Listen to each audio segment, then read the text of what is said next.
은혜로운 찬양 대단히 감사합니다. 네, 제가 알기로는 이 노래가 임영웅 씨가 불렀던 노래를 개사한 거라고 맞죠, 여러분? 네, 아주 은혜롭게 개사한 노래 잘 들었습니다. 여러분 오늘 이제 이 오후 예배를 저희가 먼저 드리고 이어서 사역 설명회를 하겠다고 말씀을 드렸는데.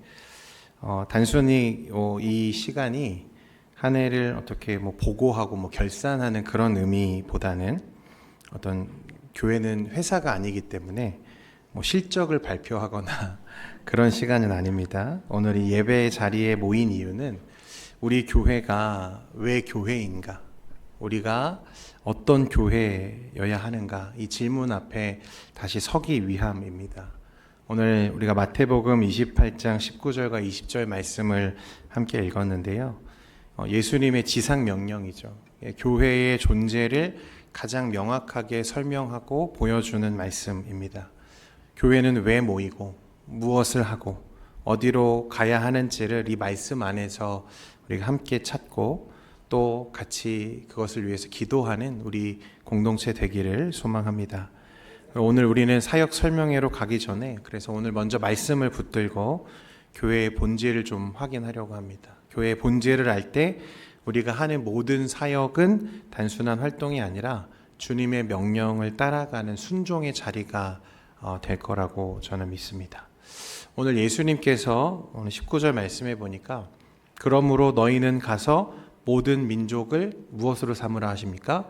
제자로 삼으라. 이게 예수님의 첫 번째 명령이죠. 그리고 우리가 붙잡아야 할 첫 번째 표지입니다. 교회는 단순히 모이는 공동체가 아닙니다. 교회는 제자를 세우는 공동체입니다. 교회의 존재 이유는 또 다른 교회를 세우고 또 다른 제자를 세우는 데 있다는 거예요. 여러분, 우리가 제자가 무엇인지 우리가 주일 아침에 설교를 통해서 계속 이야기하고 있죠. 제자는 단순히 교회에 출석하는 사람을 말하는 게 아닙니다. 제자는 예수님을 배우고 예수님을 따르고 예수님을 닮아가는 사람을 말하는 거예요. 그래서 예수님의 말씀을 듣고 그대로 살아내는 사람이 제자입니다. 그리고 그들을 곧 하나님은 교회라고 부르시고 그 모임이 바로 교회 공동체죠.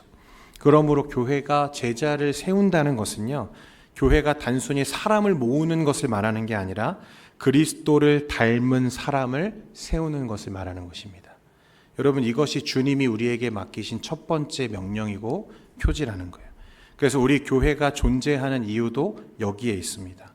우리 동현교회를 하나님이 세우신 이유는 우리가 모여서 우리끼리 뭔가 즐거운 시간을 보내기 위함이 아니라 우리가 함께 모여서 예배하게 하신 이유는 단순히 내부의 안정을 위함이 아니라 또 다른 교회를 세우고 또 다른 제자를 세워내기 위한 사명을 감당하기 위해서 우리를 세우셨다는 것입니다. 이것이 우리 교회가 붙잡아야 하는 첫 번째 표지인 줄 믿습니다. 두 번째로 예수님 뭐라고 말씀하시냐면 내가 너희에게 분부한 모든 것을 어떻게 해라? 가르쳐서 지키게 하라. 이게 두 번째 명령이시죠. 여러분, 가만히 있으면 제자가 됩니까? 우리가 앉아서 10년, 20년, 30년 예배만 잘 드리면 정말 제자가 될까요? 여러분, 그렇지 않습니다.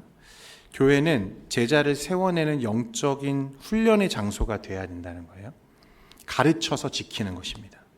그러면 우리의 영적인 성장과 경건, 주님을 닮아가는 삶은 과연 어디서 비롯되는 것인가? 디모데전서 4장 5절에 보면 어떻게 말씀하죠? 하나님의 말씀과 기도로 우리가 거룩하여짐이라. 할렐루야. 성도의 영적인 성장, 우리가 제자를 향해서 하나님의 마음, 예수 그리스도의 마음을 닮은 자로서 말씀을 내 삶에 살아낼 수 있는 영적인 실력을 가진 자로 성장해 가려면 어떤 씨름이 있어야 되냐면 말씀과 기도의 씨름이 있어야 된다는 거예요. 단순하게 그냥 교회에 출석해서 예배드리고 돌아가는 그런 반복적인 것들이 우리를 제자의 삶으로 세워놓는 것이 아니라는 것입니다. 그래서 성도의 영적인 성장은 말씀과 기도를 통해서 이루어지고, 그런데 여기서 중요한 점은 단순히 말씀을 많이 아는 것, 기도를 많이 하는 것, 여러분 그게 목표가 아니죠. 말씀과 기도의 궁극적인 목표는 주님의 마음을 아는 것입니다. 주님을 닮아가는 거예요. 말씀을 배운다는 것은 그 말씀대로 살아내려고 하는 몸부림까지 포함하는 것입니다. 그래서 기도하는 것은 내 뜻을 내려놓고 하나님의 뜻에 나의 삶을 일치시키려고 하는 영적인 씨름의 자리가 우리에게 필요하다는 거예요. 그 몸부림의 흔적이 곧 교회의 영성인 줄 믿습니다. 그래서 바울은 갈라디아에서 내 몸에 무엇에 있다? 예수의 흔적이 있다, 그렇게 말했어요. 여러분, 성도의 진짜 영성은 여러분 우리의 신앙의 연수에 있는 게 아니고 우리가 성경을 얼마나 많이 아느냐 혹은 기도를 얼마나 오랜 시간 했느냐가 아니라 그것을 통해서 우리가 주를 얼마나 닮아 있느냐, 그것을 바로 우리에게 말하는 것입니다. 이 몸부림이 우리 교회의 본질적인 이유다. 우리가 서야 되는 두 번째 표지라는 거예요. 교회가 교회답게 서고 성도가 성도답게 서는 길은 결국 말씀과 기도 외에 다른 것이 없습니다. 여러분, 우리가 앞으로 해가야 하는 모든 사역의 본질은 그런 어떤 사역적인 프로그램들이지만 그 핵심은 뭐여야 돼요? 말씀과 기도여야 돼요. 우리 주일학교 학생들 모여서 예배하는 이유가 뭐여야 됩니까? 말씀과 기도여야 돼요. 나가서 아이들 즐겁게 뛰어노는 거 너무 필요하고 좋지만 그게 본질은 아닙니다. 그 부서에 그 해당하는 사역에 우리가 심어야 되는 가장 중요한 핵심은 말씀과 기도로, 그리고 그것을 통해서 주님을 닮아가는 제자를 세워내는 게 교회의 목적이라는 거예요. 여러분, 이것에서 흔들리면 안 됩니다. 이것이 우리 교회가 가야 되는 모든 사역의 핵심이고요. 우리의 그 방향성이죠. 여러분, 이 사역이 회복되면, 그래서 말씀과 기도가 우리의 일상에서 살아나는 일들이 일어나면 이제 어떻게 되는가? 여러분 궁금하시죠? 궁금하시죠? 여러분? 사역이 바로 서면 그 사람은 반드시 사명 앞에 서게 됩니다. 사명 앞에. 다시요. 사역이 바로 서면 그 사람은 반드시 무엇에 쓴다고요? 사명 앞에 서게 됩니다. 주님의 마음을 담는 게 뭐예요, 여러분? 주님을 닮아가는 것이 무엇입니까? 주님이 이 땅에 오신 이유가 뭐예요? 우리를 섬기러 오셨잖아요. 그럼 말씀과 씨름을 통해서 그 사역이 회복된 사람들의 종착지는 어디예요? 주님과 같이 되는 거예요. 결국에는 그 사역이 회복되면 주님의 사명 앞에 서게 되고 사람 영혼을 살리는 그 섬김의 자리에 내려가게 된다는 것입니다. 그래서 여러분, 주님이 교회를 위해 자신을 내려놓으신 것처럼 영혼을 구원하기 위한 사명 앞에 자신을 내려놓는 사람들이 되는 거예요. 이게 교회의 가장 중요한 핵심 본질입니다. 그래서 예수님이 이렇게 약속하시죠. 볼지어다 내가 세상 끝날까지 너희와 항상 함께 있으리라. 교회의 최종 목적지는 언제나 영혼 구원과 선교이고 그 과정에 주님 뭐라고 약속하세요? 내가 끝날까지 너희와 함께 하겠다. 복음이 전파되어지고 교회가 세워지고 제자가 서고 사명자들이 세워지고 그들을 통해서 주님이 원하시는, 주님이 기대하시는 영혼 구원의 그 선교가 이루어지는 현장에 누가 함께 하겠다고 약속하세요? 주님이 끝까지 함께 하겠다고 약속하세요. 교회의 최종 목적지는 언제나 그래서 영혼 구원과 선교입니다. 지상 명령은 모든 민족, 모든 열방을 향한 명령이에요. 여러분, 우리 동현교회는 다르지 않습니다. 교회는 자기 안에 머무르는 공동체가 아니라 세상 속으로 보냄받는 공동체여야 해요. 주님의 마음은 언제나 그 영혼에 고정되어 있고 탕자의 비유에서 아버지가 돌아온 아들을 끌어안듯이 주님은 여전히 잃어버린 한 영혼을 애타게 찾고 계십니다. 동시에 주님의 마음은 열방에 있죠. 모든 민족을 제자로 삼아라. 땅끝까지 복음을 전하는 사명을 우리가 감당해야 할 줄 믿습니다. 여러분, 세 가지를 이야기했습니다. 교회의 존재 이유는 제자를 세우는 것입니다. 두 번째는 교회의 본질, 말씀과 기도로 사역을 세우는 것입니다.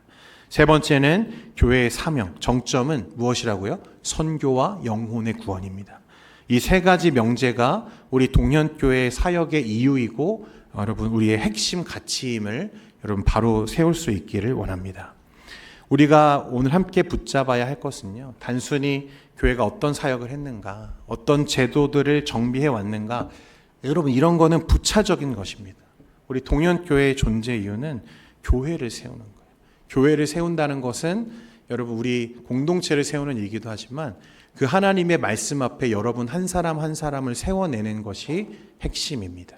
여러분 그렇게 되기를 소망합니다. 두 번째는 말씀과 기도로 여러분 씨름하는 교회 되기를 원합니다. 여러분 말씀과 기도는 하나님이 우리에게 주신 은혜의 방편이죠. 우리가 이 세상의 험한 일들, 세상의 이 도전들을 이겨나갈 수 있는 무기, 하나님이 우리 손에 쥐어주신 두 가지 무기가 말씀과 기도거든요. 근데 말씀을 안 보고 기도하지 않는 교회가 무엇으로 세상과 싸울 수 있습니까?